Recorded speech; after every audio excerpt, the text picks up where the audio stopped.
Hello, welcome back. तो हम करेंगे question.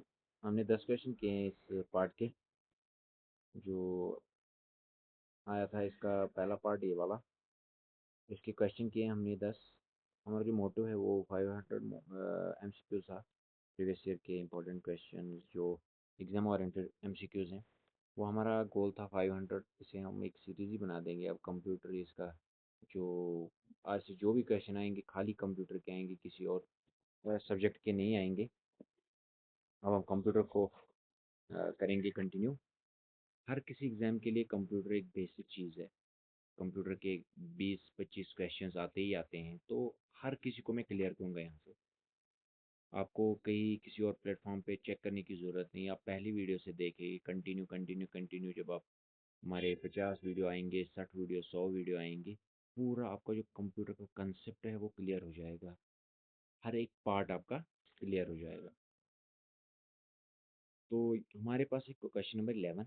In a network what does DHCP stand for. तो नेटवर्क में हमारा DHCP जो होता है, नेटवर्क क्या होता है? नेटवर्क बेसिकली जो हम इंटरकनेक्ट एक दूसरे से करते हैं किसी चीज़ के थ्रू, वो नेटवर्क है, ठीक है। तो DHCP का फुल फॉर्म जो है वो बताना है। वो है डायनेमिक होस्ट कॉन्फ़िगरेशन प्रोटोकॉल। जो हमारा यहाँ पे आंसर है वो है डायनेमिक होस्ट कॉन्फ़िगरेशन प्रोटोकॉल। ये एक नेटवर्क प्रोटोकॉल है। ये काम आता है, ऑटोमेटिकली असाइन करता है आईपी एड्रेस, ठीक है। ये जब आप इंटरनेट से कनेक्ट करते हो तो ये एक DHCP क्या करता है, होस्ट कॉन्फ़िगरेशन प्रोटोकॉल क्या करता है, ये ऑटोमेटिकली एक असाइन करता है आईपी एड्रेस, ठीक है। सिंपली समझो आप, ये आईपी एड्रेस देता है ऑटोमेटिकली, खुद ब खुद एक सिस्टम को आईपी एड्रेस देता है और इंटरनेट के साथ कनेक्ट करता है। Question number 12। In Boolean algebra which gate is considered universal. तो हम जो बूलियन अलजेब्रा है, पहले ये क्वेश्चन थोड़ा डिफिकल्ट है, आज तक ज़्यादातर लोगों ने सुना नहीं होगा। तो ये बूलियन अलजेब्रा है क्या? ये एक ब्रांच ऑफ मैथमेटिक्स है जो डील करती है बाइनरी वैल्यूज से। जो हमारे पास बाइनरी हैं, बाइनरी कौन कौन से हमारे पास, ज़ीरो हैं और वन है, ठीक है। ये है हमारी बेसिक जो कंप्यूटर की लैंग्वेज है, इन्हीं दो पे डिपेंडेबल है। फिर 1011 1011 वो बाइनरी लैंग्वेज वो बन जाती है। वो आप डिवीजन के थ्रू कर सकते हैं, ठीक है। उसकी उसके लिए भी एक वीडियो लाएंगे हम। लेकिन अभी फ़िलहाल हमें ये देखना है कि जो बूलियन अलजेब्रा क्या है। ये बेसिकली एक ब्रांच है मैथमेटिक्स की, जो सिर्फ़ और सिर्फ डील करती है किसके लिए? बाइनरी वैल्यूज़ के लिए, ठीक है। तो इसका जो आंसर रहेगा वो हमारे पास वो रहेगा NAND। NAND की जो फुल फॉर्म है वो है नॉट प्लस एंड, ठीक है। ये इसका जो बेसिक पैटर्न है इसका। Question number 13। Which protocol is used by WWW। तो बहुत से एग्जाम्स में ये भी आया है MCQ। What does WWW stands for. तो WWW stands for world wide web, ठीक है। World wide web. तो इसमें जो प्रोटोकॉल होता है कौन सा यूज़ होता है? तो पहले हम देखेंगे option A FTP, it is file transfer protocol, जिसमें हम फाइल को ट्रांसफ़र करते हैं। सेकंड है हमारा SMTP, simple mail transfer protocol. ये मेल को सेंड करने के लिए हमें एक प्रोटोकॉल की ज़रूरत पड़ती है। ये भी क्वेश्चन आता है कि मेल को सेंड करने के लिए हमें कौन सा प्रोटोकॉल यूज़ होता है, तो उस पर आप दे दीजिए simple mail transfer protocol. Option C है HTTP। इसकी जो फुल फॉर्म है वो है हाइपर टेक्स्ट ट्रांसफर प्रोटोकॉल, ठीक है। और डी ऑप्शन है यहाँ पे POP3, that means post office protocol. तो ये मेल के लिए सब यूज़ होते हैं। तो अब हमें देखना है प्रोटोकॉल यूज, हमें वर्ल्ड वाइड वेब के लिए कौन सा प्रोटोकॉल यूज़ करना है। वो है HTTP। जब आप इंटरनेट यूज़ करते हो तो HTTP आता है वहाँ पे ऊपर, जहाँ से आप सर्च करते हो एक लाइन खुल जाती है। जब आप गूगल में सर्च करते हो तो वहाँ पे HTTP एक लाइन आती है। और है इसके साथ HTTPS। एस मीन्स सिक्योर, तो वो सिक्योर होती है, वहाँ पे कोई छेड़खानी कोई एंटर नहीं कर सकता। दैट मीन्स वो लाइन उस टाइम सिक्योर होती है, ठीक है। Question number 14। Which type of printer uses pins to strike against ribbon. तो हमारे पास कौन सा प्रिंटर है जो पिन्स को स्ट्राइक करता है, दबाता है against the ribbon. Ribbon print करने के लिए वो रिबन पे स्ट्राइक करता है नीडल या पिन, ठीक है। तो वो कौन सा प्रिंटर है? हमारे पास जो आम होता है वो होता है इंकजेट प्रिंटर जिसमें हम इंक डालते हैं फिर वो प्रिंट आउट देता है, या लेज़र प्रिंटर आते हैं, लेकिन हमें यहाँ बताना है कौन सा प्रिंटर पिन्स या नीडल्स को स्ट्राइक करता है, लेज़र, इंकजेट, डॉट मैट्रिक्स और थर्मल। तो इसका जो आंसर है हमारे पास वो है डॉट मैट्रिक्स। डॉट मैट्रिक्स जो प्रिंटर है ये एक इम्पैक्ट प्रिंटर है। तो ये भी आता है कभी क्वेश्चन कि ये इम्पैक्ट है कि नॉन इम्पैक्ट है, दैट मीन्स ये इम्पैक्ट है, ये असर करता है, ठीक है। ये कैरेक्टर्स को प्रिंट करता है या इमेजेस को प्रिंट करता है, कैसे? बाय स्ट्राइकिंग नीडल्स या पिन्स हम बोलते हैं। ये कहाँ पे करता है? इंकजेट जो इसका रिबन होता है ये इस पे स्ट्राइक करता है, ठीक है, पिन्स और नीडल्स से, तो वहाँ पे हमारी जो इमेज है या कैरेक्टर है कोई भी वो छप जाता है। तो ये है हमारे पास डॉट मैट्रिक्स, ये याद रखिए। Question number 15, what is the function of an ALU in CPU? ALU हो गया अर्थमेटिक लॉजिक यूनिट। तो ALU जब भी आता है हमारे पास ये हमारा मैथमेटिकल पोर्शन का आता है, मैथमेटिकल और लॉजिकल ये हमारे पास सॉल्यूशंस देता है। तो CPU में ALU का फंक्शन क्या है? इसका जो आंसर सिंपली रहेगा executes arithmetic and logical operations. ये करता है हमारे पास option B arithmetic and logic unit कम मैथमेटिकल प्रॉब्लम्स को ये सॉल्व करने में हमारी हेल्प करता है, ठीक है। Question number 16, which programming language is used for artificial intelligence? ये बहुत इंपॉर्टेंट क्वेश्चन है MCQs के लिहाज से, एग्जाम के लिहाज से। ज़्यादातर हमारे पास जो प्रोग्रामिंग लैंग्वेजेस हैं ये सब प्रोग्रामिंग लैंग्वेजेस हैं, लेकिन हमें जो आर्टिफिशियल इंटेलिजेंस में कौन सी लैंग्वेज यूज़ होती है, ठीक है, हमें ये चेक करना है। पहले हम देखेंगे प्रोलॉग, फिर सी, फिर जावा, ये कहाँ से आए क्या है, ठीक है।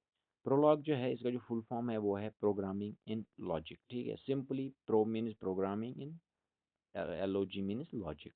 ये AI पावर्ड ये है, यही है इसका आंसर जो है, ये देखिए आप आंसर इसका प्रोलॉग है, ठीक है। ये लैंग्वेज हमें कहाँ यूज़ होती है? आर्टिफिशियल इंटेलिजेंस या नेचुरल लैंग्वेज प्रोसेसिंग में भी ये काम आता है। तो दूसरे हमारे पास सी, जिसको डेवलप किया है, ये भी क्वेश्चन आता है कि सी लैंग्वेज को डेवलप किसने किया है और कब किया है, और ये क्या है? ये एक प्रोग्रामिंग लैंग्वेज है।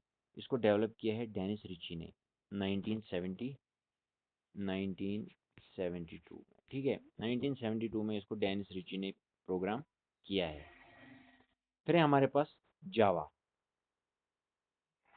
जावा क्या है हमारे पास? ये एक high level language, programmable language है। ये हमारे पास जावा जो है हाई लेवल लैंग्वेज है, प्रोग्रामेबल लैंग्वेज है।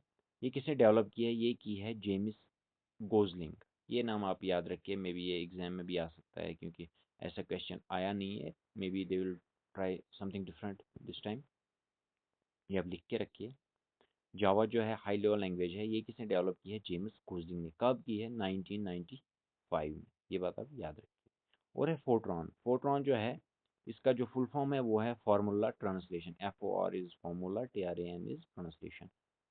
तो ये डेवलप किसने की है? ये की है डेवलप IBM ने 1957 में, ठीक है। इसका जो आंसर है वो है प्रोलॉग। आर्टिफिशियल इंटेलिजेंस के लिए जो भी प्रोग्रामिंग लैंग्वेज हमें यूज होती है वो होती है प्रोलॉग।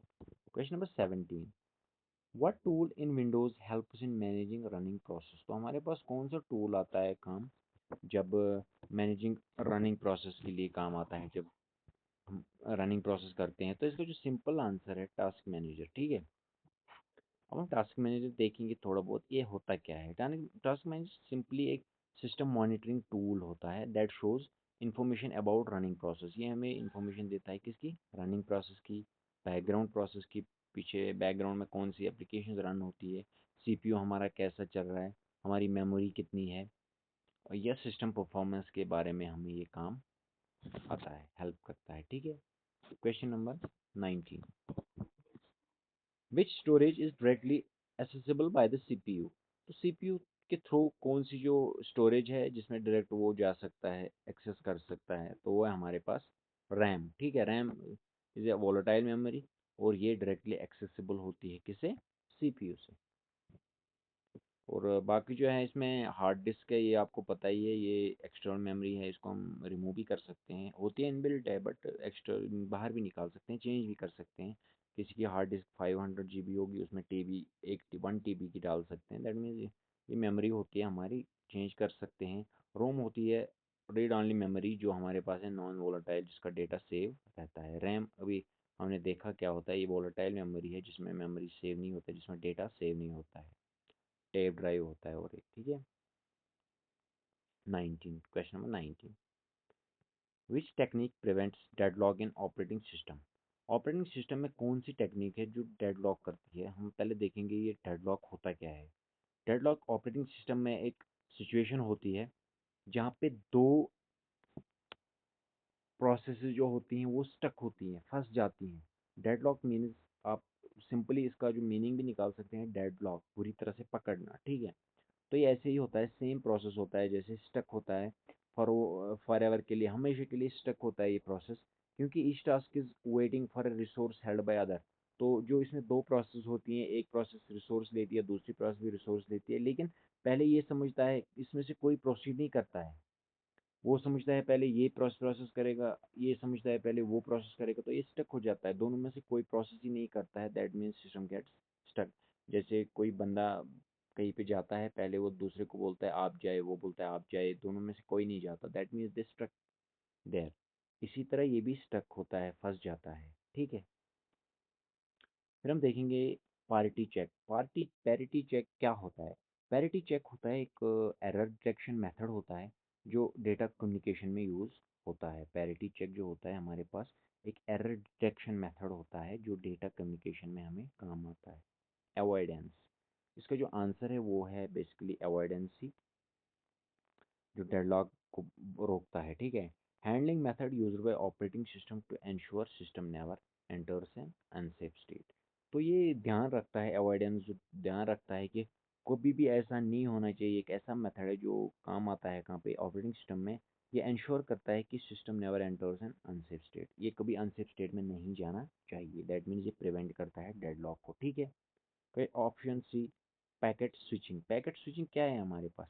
पैकेट स्विचिंग होता है sending data by breaking it into small packets.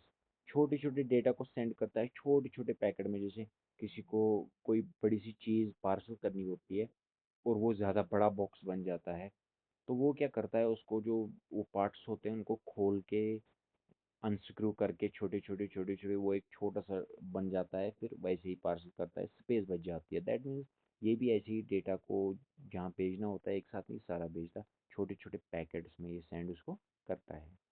और बफरिंग है यहाँ पे। Buffering is a process of temporary storing data in memory. तो ये यहाँ पे स्टोर प्रोसेस होती है जहाँ पे टेम्पोररी स्टोर करती है ये डेटा को, दैट मीन्स। दूसरी बफरिंग भी होती है जब आप कुछ वीडियो देखते हैं, आपका नेटवर्क स्टेबल नहीं होता, अच्छी तरह नहीं चलता, तो आपका जो वीडियो होता है वो पाज होता है, रुक के चलता है, दैट इज़ ऑल्सो बफरिंग। तो आज है हमारे पास आज का last question, question number 20, which database model uses tables to represent data. इससे पहले मैं ये फिनिश कर दूँ लास्ट क्वेश्चन, प्लीज़ आप चैनल को सब्सक्राइब कीजिए, और आप जो भी वीडियोस हमने पोस्ट किए हैं उन पे आप देखिए, बेसिक्स आपके क्लियर हो जाएंगे।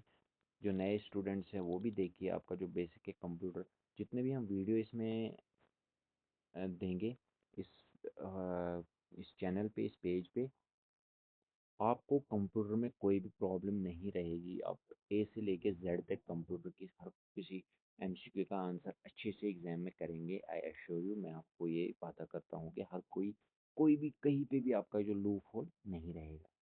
तो उसके लिए आपको क्या करना है, अगर आपको अपने तरीके से किसी भी टॉपिक पे एमसीक्यू चाहिए, एक्सप्लेनेशन चाहिए, तो आपको क्या करना है, आपको चैनल को सब्सक्राइब करना है और नीचे कमेंट में लिखना है।